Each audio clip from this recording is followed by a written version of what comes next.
Hello there. This is a video regarding the HP LaserJet 2300 series of printer, and specifically about the problem with duplexing multiple page projects.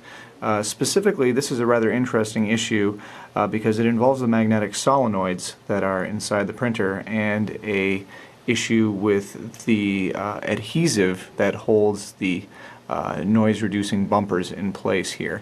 Now, I'm not going to necessarily talk about how to get the printer to this state. There are plenty of guides available online for that, but this is just to talk about how to fix the issue with duplexing and jamming problems. So, what I want to point out here is that this printer is probably at least 5 or 6 years old. I don't know the exact date, and it was brought into us because it was jamming. Basically, these solenoids here help hold the gears in place. Sorry if that's a little bit blurry there. I'll try to back it out a little bit. Anyway, so these gears get held back and forth by these solenoids, which are little magnets down here. Now, originally, when HP sells these, there's a little tiny bumper that basically prevents that noise there. But over the years, that bumper gets worn down, and then all that's left stuck on the metal is just the adhesive that originally held the bumper in place. And you can already probably tell where I'm going with this.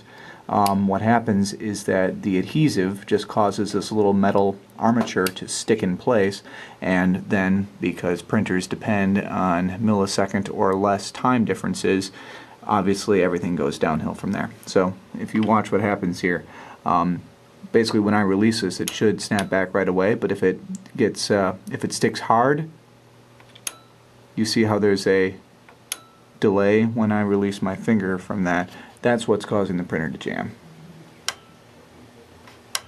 The one that causes the duplex problems in particular, I think, is this one, which has the exact same problem as the other ones. So, we have to remove those solenoids. Once you have the solenoid removed, just one screw down there should do it. What you can do is remove the spring from the solenoid that holds the armature in place.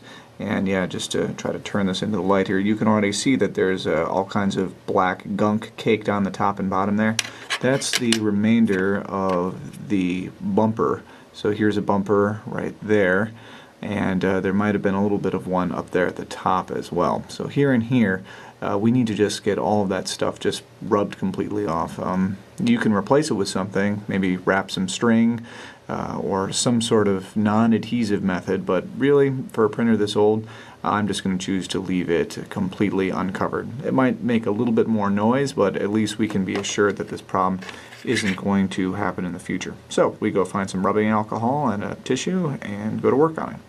So as you can see here, we've removed all of the adhesive from the armature of the solenoid, and we've also taken it off the body of the solenoid. We can see how clean that is right there. No more of that black adhesive. Now, while I was doing this, I looked online, and it seems that, contrary to what I said previously, what we do want to do is actually take some kind of piece of plastic or some sort of magnetic resisting stuff and just stick it back on the place where the adhesive used to be. The reason for that is that a lot of times people just clean that off like I was planning on doing, and they don't replace it, and then there's a problem with residual magnetism from the solenoid. So it fires, it causes the metal to still be slightly magnetic, and then you have the same jamming and timing issues because, once again, all it takes is a microsecond of delay and then the printer will jam. So what I'm going to do is I'm just going to stick a little piece of tape back onto there, and I probably can't do that while I'm holding the camera, so I'll just demonstrate again when it's back. Now, as you can see, that's what it looks like with my little gray piece of electrical tape stuck on there. Now you can go ahead and put the spring and the screw back into the solenoid and hook it back in. Just be very careful when putting the spring back on there, because I would suggest doing it from this angle here, otherwise that spring is going to try to act like a rubber band and shoot off into far corners of your office, which has already happened to me twice now, so just be careful when hooking that back on. Now, even though it doesn't have to be done, I've also removed the tray 1 and tray 2 solenoids as well to prepare to clean them. Yeah, you can see how much crud is on there. Try to zoom in a little bit. Yeah, that brown patch there, that's what is on all the solenoids, and that's what you need to remove because it gets really sticky with use. It doesn't feel as bad as the duplexer one was. But yep, that is the main cause of the sticking issue. So we'll get those cleaned off and hopefully things will work.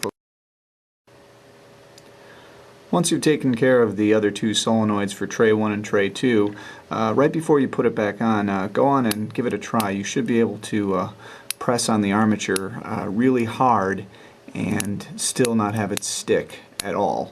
So that should mean that, of course, the adhesive, thanks to the little electrical tape I put on there, it's not going to pose a problem, and we're not going to have any issues with residual magnetism either. By the way, if anybody knows where this part goes to, I think it fell off of the network card box at some point, so I don't think it's anything important, but if you know where it goes, please let me know. Thanks.